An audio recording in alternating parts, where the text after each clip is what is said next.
All right, looks like we're at time, so I'll get started here. Hi, everybody. My name is Kaiser. I currently work as a financial analyst at High Alpha. High Alpha is a venture capital studio located downtown Indianapolis. And formerly, before I was working at High Alpha, I was an IndyCar driver. I won the 2017 Indy Lights Championship, and I raced in the 2018 and 2019 Indy 500. And if anybody feels like that sounds kind of bizarre, it's really because it is. Like, not a lot of people start their careers as a professional athlete or as a race car driver and then shifts into a world of finance or venture capital.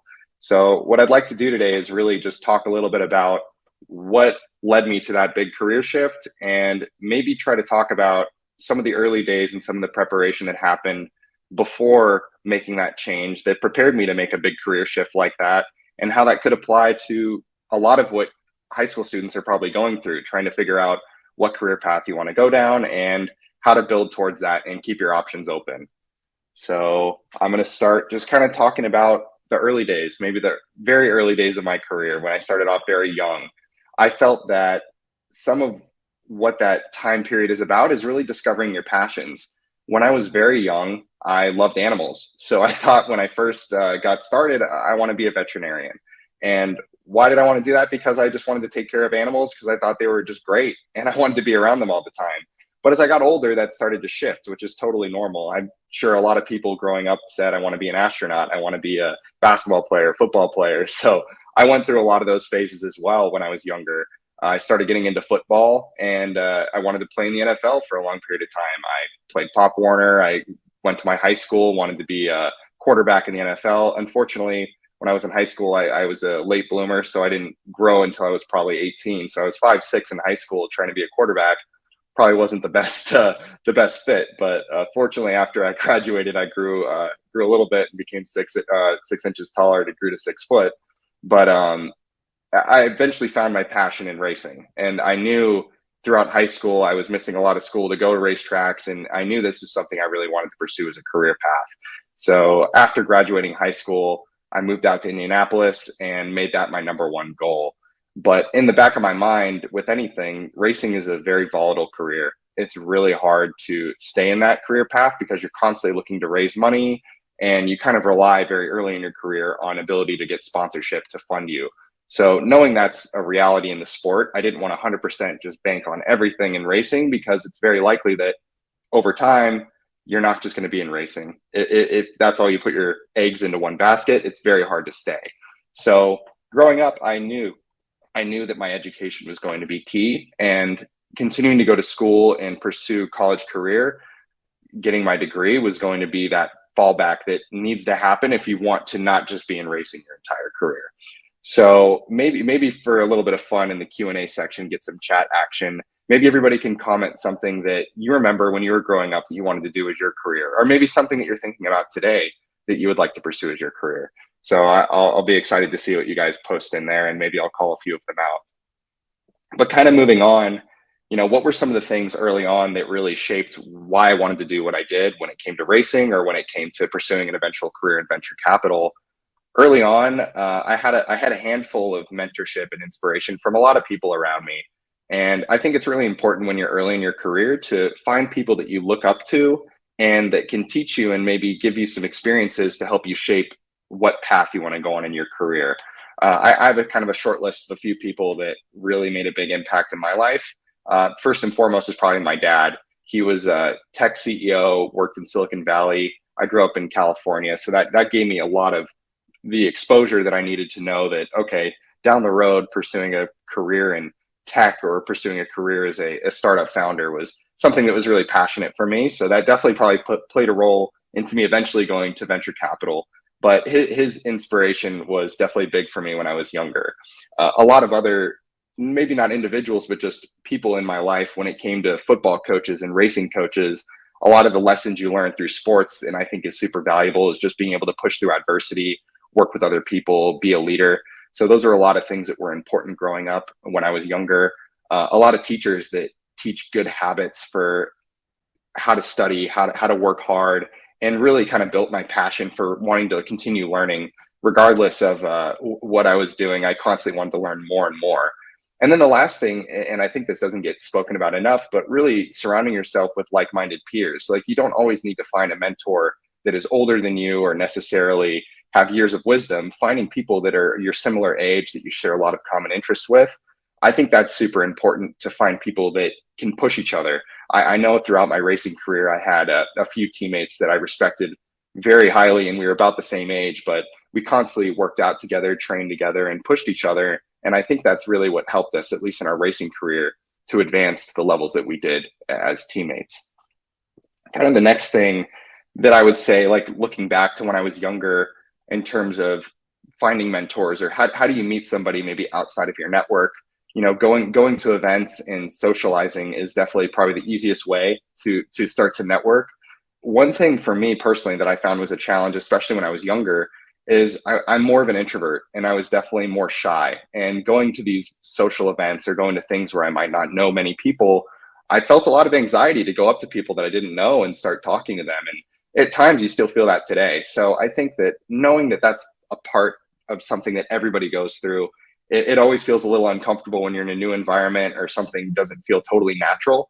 But over the years, I felt that knowing that if you could push through that little bit of discomfort up front, go up to somebody you've never met and just ask them, "Hi, how are you doing? What's your name?" And usually that kind of breaks through that difficulty of the anxiety that you can feel in some social situations. But once you start doing that and meeting new people, it's crazy how fast your network can grow, the people that you meet, and how fast that can lead to new opportunities and really help you discover maybe a good path to go on from a career perspective. And so one of the things that I felt like I did growing up a lot was thinking about what made me happy. And I like to call this as discovering your why.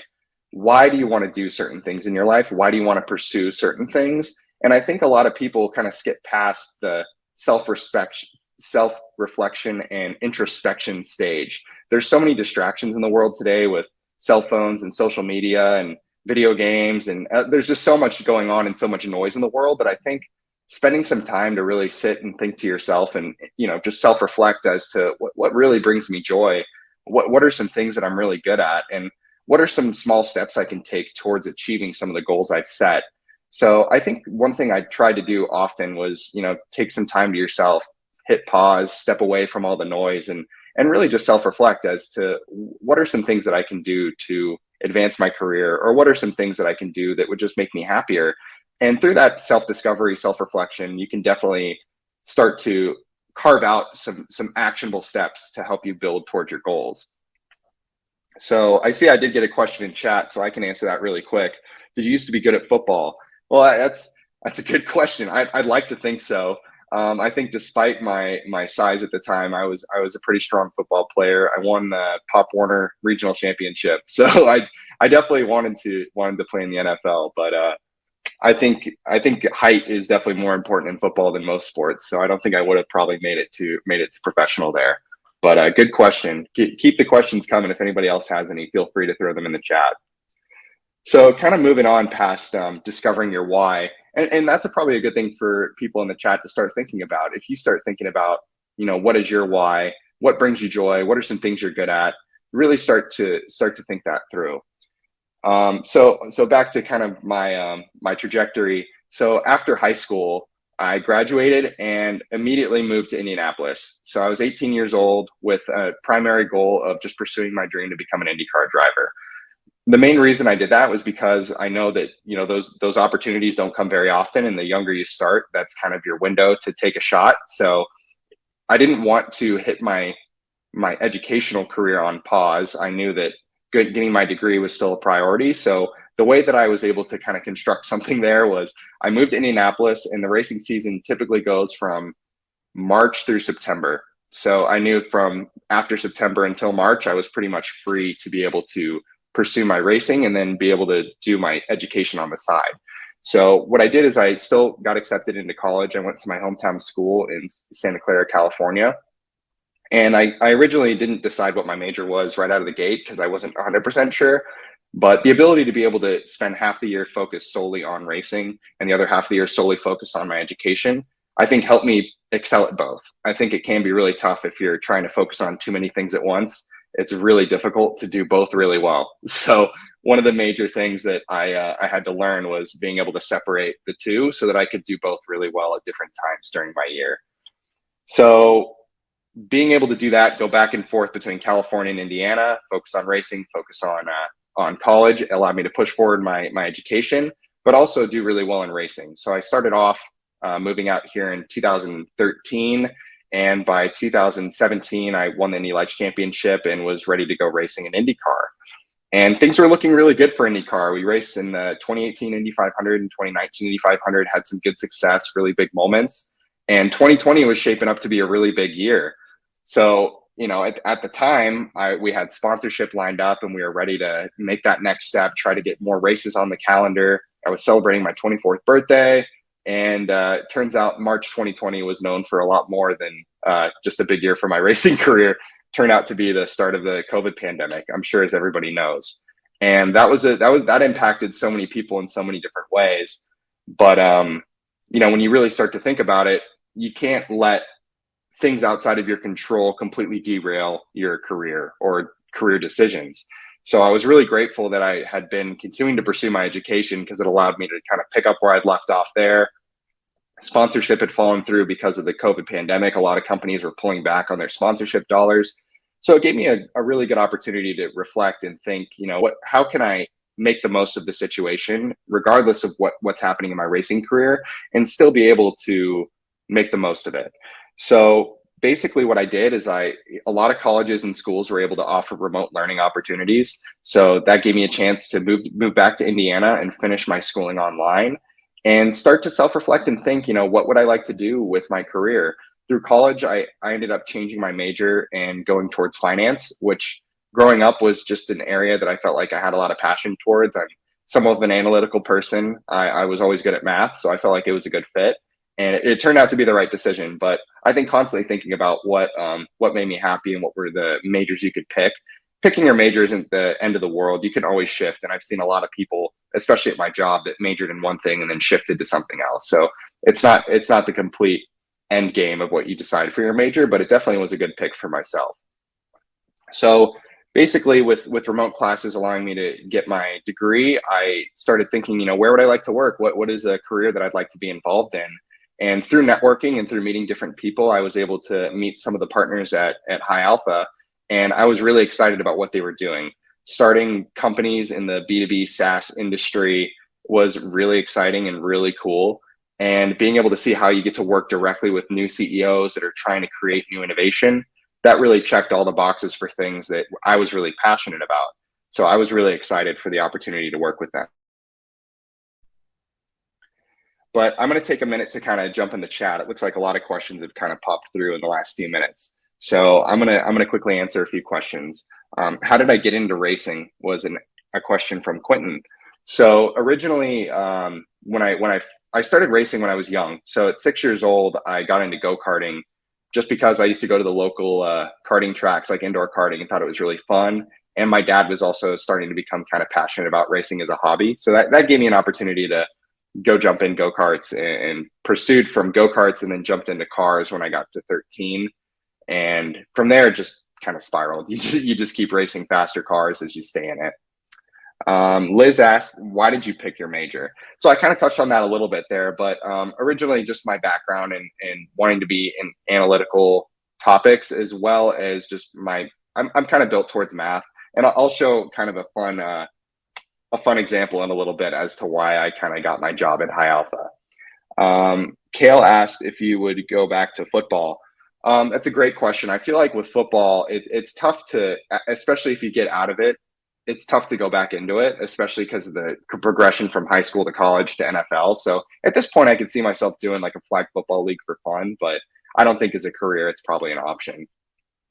Liz also asked, was it a hard decision to leave your friends and family in California when you initially moved to Indianapolis? Yeah, that's a great question, Liz. And I do think that it was a tough decision, but at the beginning, you need to ask yourself, when you see an opportunity and you see something that's exciting to pursue, it's tough to leave maybe family behind in the meantime, but it helps you pursue something that makes you happy. And at the end of the day, that's what you need to constantly be asking yourself with these self-reflection, introspection times, is if it's something that truly makes you happy and you see an opportunity, I've always encouraged anyone to jump at an opportunity that makes them happier. And that kind of leads me into my next section. What is my why? What were the things that I was asking myself and the things that I would think about before making a career decision? Number one, I feel like I'm a competitive person. So obviously that's what got me into racing and got me into competing in a lot of professional sports. But I think that even when you look at different companies and different industries, there's a lot of competition in different areas. And venture capital is probably one of the most competitive industries you could think of. It's businesses that are being started from nothing, aiming to take down either, somebody that's been doing it for a long time and they feel like they can do it better. So there's a lot of competition involved in venture capital, which kind of helped me coming from a professional athlete background to jump in and be like, yeah, I can understand what it takes to be a competitive person and want to win. The second thing, one of my whys was just the enjoyment of constantly learning new things. And that's definitely not for everybody, but I feel like if I'm not being challenged or I'm not constantly being introduced to a new topic, things can get boring. And that's totally understandable. So in venture capital, I found that you're constantly learning something new, you're learning new skills, you're seeing new industries, different types of companies.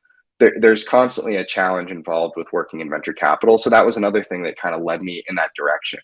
And the last thing was just wanting to be close to new innovation, especially things that make a positive impact in the world.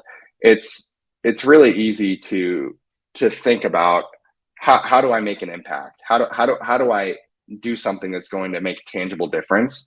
And working in venture capital, I felt like was a very quick way for me to get involved with something that was trying to be different, creative, spin up something new, and have a hand in helping these companies make a difference. So one thing I was going to kind of address, and I thought it was kind of a fun topic, was how did I get my job at High Alpha, especially coming in with somebody that might not have your typical background or experience. Starting off as a race car driver and getting a bachelor's degree in finance is all great, but that's definitely atypical. You wouldn't see that in most interviews.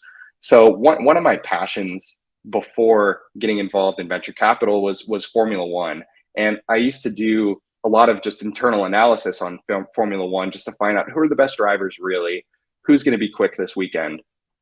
So what I'm going to do is I'm going to share my screen here and show one of the spreadsheets that I created and that I still use today. This is something that I just spun up on my own to do some analysis across the Formula One fantasy landscape.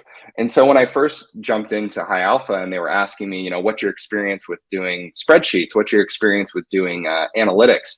And of course, I learned a little bit, well, I'd say quite a bit of that through my degree in college.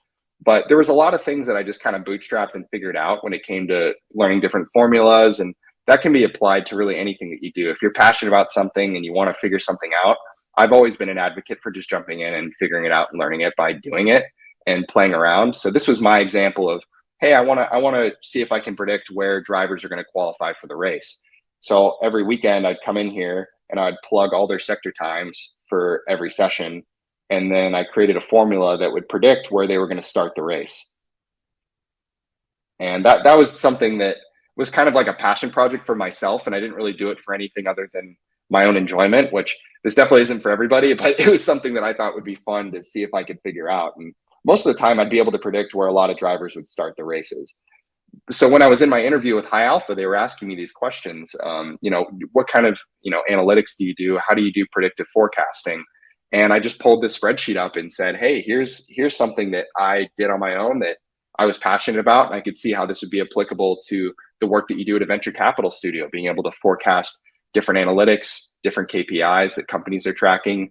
And that's basically what I do today, which is kind of cool, being able to mesh something that is passionate to me when it comes to forecasting, writing these formulas, and being able to create data from disparate locations and making analytical decisions out of it. So that was something that I thought was really enjoyable. But I'll jump back into a few more questions. Look like we have another one thrown in here. Are you still interested in getting back into racing while having a full-time job? Liz, that's a great question. So I would say that I'm not against it. I think that racing is still something I'm very passionate about, for sure. But I'm very happy doing what I'm doing today. So I wouldn't say I would leave my current job to pursue racing, but I would take opportunities to get into a race car on a weekend if it didn't impact my current job. So that is a good question. Ben asks, what is your opinion on Formula One? Oh, I mean, there's a lot of opinions there. I think that Formula One is in a really good direction. I think that they're doing a lot to improve the sport and go after a younger crowd, especially introducing the Drive to Survive series. So I think they're doing a lot of the right things. I would like to see more teams be more competitive. So I think they're trying to do that with the regulations and the cost cap. So just my general take from Formula One would be, I think they need to do more to make the front of the field tighter, and I think that'll happen in the coming years. Peter asks, if you could go to college and not make a class, sorry, if you could go to college and you do not make the class, when can you do it the next year? So I think what you're saying is, if you go to college and you do not make the class, can you do it the next year? So yeah, there were a few times where I'd apply for a class in college and I wasn't able to take that class. So I had to kind of restructure which classes I was taking to reach my certain credits. Oftentimes, I guess it depends on how your college allows you to take certain classes, because there's some that require you to take a class below it before you can take it. So I would try to, since I was prioritizing graduating as fast as I could, I would take classes that were at really bad hours and things that would just probably not be optimal. So I guess it depends how important the class is to you as to like setting up what classes you're going to take in which order. Was finance the first career that came to mind? So, and that's a great question, Quentin. It wasn't the first career that came to mind. When I went into college, I really came in with a very open mindset. I wanted to get as much exposure to a lot of different things. And it quickly kind of I took a lot of business classes. I took economics. I took some classes that weren't even in business, international business. So there were lots of things that touched a lot of areas. I found I was really passionate about finance and economics. And when I was debating if do I want to get a degree in economics versus finance, it really came down to just more opportunities and picking one that was pretty broad. Like finance covers a lot of different topics. And even getting a degree in finance, there's so many different career opportunities after you have that degree. And that was actually kind of a tough thing after I graduated, is I was like, great, I have my degree in finance, but there's so many different paths you can go on with that degree, which is why I really enjoyed getting that. Let's see, do we have any more new questions? Would you recommend someone pursuing a career in racing or focus elsewhere? That's a great question, Liz. I think that when it comes to racing, there are a lot of opportunities. I think for me, having been somebody who was a driver, that was my passion in the racing industry. I didn't want to just solely focus on, I guess I didn't want to be involved in racing if I wasn't behind the wheel, I guess is a good way to put it. So when it came down to it, I think if I wasn't going to be driving, I wanted to be working in a different industry, but there still are a lot of really cool opportunities in racing. And I still encourage a lot of people to pursue careers in racing, especially when it comes to engineering and public relations. There are so many cool opportunities to get a chance to work with a lot of different IndyCar teams. So I have nothing but great things to say about the industry in general. And I think that there are so many cool opportunities that exist for anybody who wants to get involved. And then Liz also asked, who's your favorite race car driver? It's a good question. I think like overall race car driver, probably Scott Dixon would be my favorite. He's super talented, super hardworking. He's been doing it for a long time and had success throughout his career. So I think that's somebody that I always enjoy and root for. And having raced against him was definitely a thing that was a bucket list item to be able to say I raced against Scott Dixon. Okay, well, I don't see any more new questions coming in. Here we go. We got another one from Liz. So what's more nerve-wracking, qualifying for the Indy 500 or presenting to a board of CEOs? That's an awesome question. I think if you were to ask me my first board presentation to CEOs, I probably would have said that was more nerve-wracking, to be honest, because it feels like it's high stakes, especially in the business world. When you're in the Indy 500 or when you're driving, you feel like it's just you in the car and you just have to perform. When you're presenting to a board, you feel like, you're representing a company, you have a lot on the line, you want to really do well for them rather than just yourself. So I think the pressure that can be put on yourself when presenting or when representing somebody adds almost more pressure in a way than it felt driving or performing in front of a lot of people. That's a really good question, though. Well, maybe we can ask a question to the chat. I'd be curious to see, what are some different career options that you're thinking about at this point? I know that that's something that changes over time, but I remember when I was in high school, I really didn't have an idea of what I wanted to do.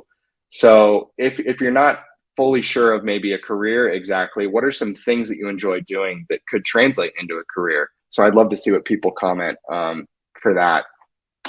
Ben, have you ever crashed? That's a good question. Yes, I think if you talk to a race car driver who says they've never crashed, I would beg to differ whether they're actually a race car driver, because a big part of racing is really discovering where the limit is and how to push that limit. So if you're not pushing that limit and you're not getting close to it, you're not really racing the car. So I've crashed many times, unfortunately, fortunately or unfortunately, depending on how you look at it.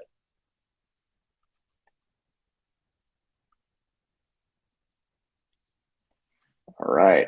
Well, I'm not seeing any new questions come in, but I guess I can kind of dive a little bit deeper into some of the work that I'm doing today. I think that could be helpful to sharing. So, a lot of what I do is working with CEOs at new companies that get started at High Alpha.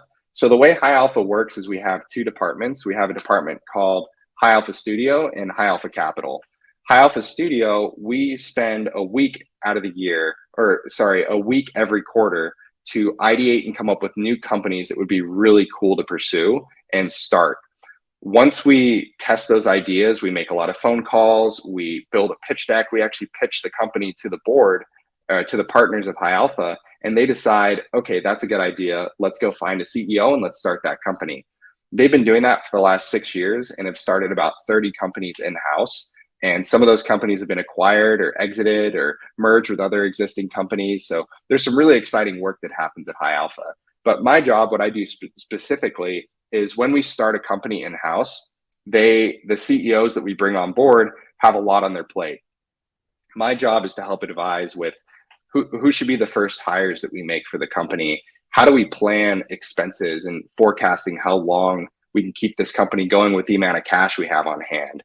So there's a lot of analytical thinking, a lot of important planning that's involved in the early stages of a company to allow them to grow the company faster, think about the way that they construct the financials to present to investors so that they can raise more money. There's a lot that gets captured in a startup in finance. And then there's also a lot of things that happen behind the scenes with compliance, doing state registrations and doing a lot of the day-to-day things. But I'd say some of the more exciting things that we get to work with is planning with the CEOs and strategizing with business.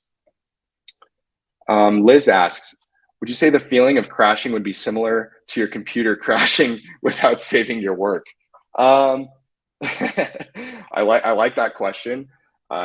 Short answer is no. I would say the feeling of crashing in a race car is a lot more painful, and it could physically hurt you.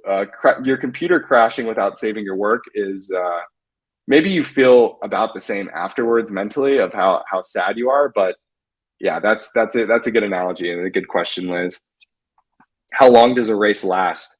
Asks Ben. Races it depends. On the short end, a race could be an hour and a half, I would say, if you get no yellow flags and things continue to go smoothly. But yellow flags or red flags can make races go longer. So on the low end, I'd say an hour and a half. On the high end, probably like 3 hours for like the 500 if you have a lot of yellows. Who's the biggest CEO you have met? Ooh, that's a great question. I would say, through High Alpha, I mean, meeting CEOs of former companies has been big. Scott Dorsey, he's the operating partner at High Alpha, and he was the former CEO of Exact Target. So he's definitely somebody who's probably the biggest in my mind. He's made a huge impact on business in the Midwest. So he's a big name. But just through racing too, you get to meet a lot of people who work at big companies and are higher ups there. Amos asks, did you ever get injured in any race car crash? So another great question. Yes, I have, but not like severely to the point where I wasn't able to race the next day or anything. I've gotten some bruises and some maybe less severe crashes, accidents from crashes. But what probably the worst one was I got concussed when I was at a test day once testing on an oval. And that actually didn't allow me to drive for 2 weeks, but it's one of those things that, you don't feel too off, but other than like a really bad headache. So that was probably the worst accident I've had. And it didn't even look that bad. It was just, I was concussed for 2 weeks. What else do we got here? Do you prepare for big board meetings like you used to prepare for a big race, food, music, etc.? That's a great question, Liz. I would say that preparation for a board meeting is a lot more involved than preparing for a race. I think through the race, you're preparing through the weekend. You have the test sessions, you have your practice, you have, you need to take care of yourself and your body and make sure you're doing all the right things there. But it's more of staying in a mentally right state. Preparation for a board meeting or a big board meeting, especially, requires a lot of rehearsal and coordination with a lot of different parties. It requires, practice and double checking and triple checking all the financials and making sure all the information you're presenting is correct. So I'd say in terms of the amount of preparation, it's probably, similar, but the type of preparation is very different. Do you need to refill gas in the middle of a race? Roderick asks. Yes. So it depends. In F1, they do not have to refill, but in IndyCar, they do refill on every stop. Formula One has big gas tanks, and they're really switching to more of a hybrid background, which is why they're able to go the whole distance of the race without refilling. But IndyCar, they have the capabilities of being able to go all out pretty much every stint until the gas tank runs out. So it's really a different style of racing. Kyle Knight asking a great question. What did you wear for Halloween this year? I dressed up as Harry Potter this year, and I think I've dressed up as Harry Potter like every year for the last 5 years because I have a good outfit that I got. Why did you like racing so much? Asks Peter. So I would say that it was something that I was passionate about at a young age, starting when I was 6 years old. And if you've never driven in a car, I guess it's kind of hard to explain, but if you get a chance to go to like indoor karting or fast times or whatever indoor karting they have around you, just the feeling of being able to drive something at the limit and try to go as fast as you can was always exciting to me. And the competitive spirit of being in the same type of car and beating somebody head to head, that always was really fun. So I've always enjoyed racing for that reason. What was your favorite racetrack and why? Asks Liz. I would say that my favorite track was either Indianapolis Motor Speedway, driving on that in an Indy car. It's really hard to beat that. But probably my favorite track that I didn't get a chance to drive in an Indy car was Road America, which is located in Wisconsin. Super long track. It's beautiful. It's out in the countryside, lots of trees. It's scenic. And you get to go super fast on a road course. So that's probably my favorite of all time. And if I could go back, I would try to do that race in an Indy car. That'd be awesome. Liz asks again, you said at the beginning of the presentation, you're very competitive. How is working for venture capital competitive? It's a really good question. And I think that, when you think about business at a very high level, especially startups, the whole purpose of a startup is to go in and create something that hasn't existed before, or try to disrupt an incumbent company, something that's been out there for a long time. So competitive is the name of the game. If you're getting in and you want to disrupt a company or beat them, that's pure competition. You're jumping in and you're presenting a better product or doing something better than the competition, and more people will buy what you have versus what they have. So for me, just looking at it that way, like, how can I help prop up a company that's trying to beat another company and make them better? That's competition through and through. So I feel like that's kind of cool. All right. Another person asks, when you were little, did you have a race car bed, or was that something or was that also what got you into racing? So I actually did not have a race car bed, but I think like one thing that made me really passionate about racing was just going to the kart track to watch my dad or other people race. So that was really what got me into it.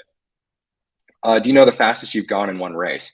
So yes, I got this answer last year. One of the timing and scoring workers for IMS told me that the fastest speed I've ever gone was 239 miles per hour. I could have sworn I broke 240, but according to them, I did not. So that ended my dream of saying I went over 240, but still pretty fast. Wow, we're getting a lot of questions coming in. Is there a specific doctor you would go to if you got really hurt in a race? That's a great question. They do have IndyCar Medical located on the infield. So if we did get injured, we'd go to IndyCar Medical on the infield. And Did you race? Did you do track in high school or middle school because you couldn't go racing with cars? I did try track and field briefly. Unfortunately, I wasn't as fast as a lot of the kids, so it wasn't for me. But it's still fun to do anything competitive. So I wouldn't say no to anything. And then I know we're at time now, so I'll kind of wrap up with have you ever flipped in a race? Another good question, but yeah, yes and no in a way. I guess one of the crashes I had was in qualifying at the 500, and I did get like kind of sideways, and then it righted itself. So pretty close to a flip, but not quite. But I'll end there. I really appreciate all the questions and all the engagement from everybody. But I hope everybody got to enjoy and hear how, you know, an unorthodox pivot or transition in your career, it can happen from anywhere and any time. So just making sure that you prepare and take the steps to be ready to make that transition at any point is important. But thanks everybody for coming, and hope this is valuable.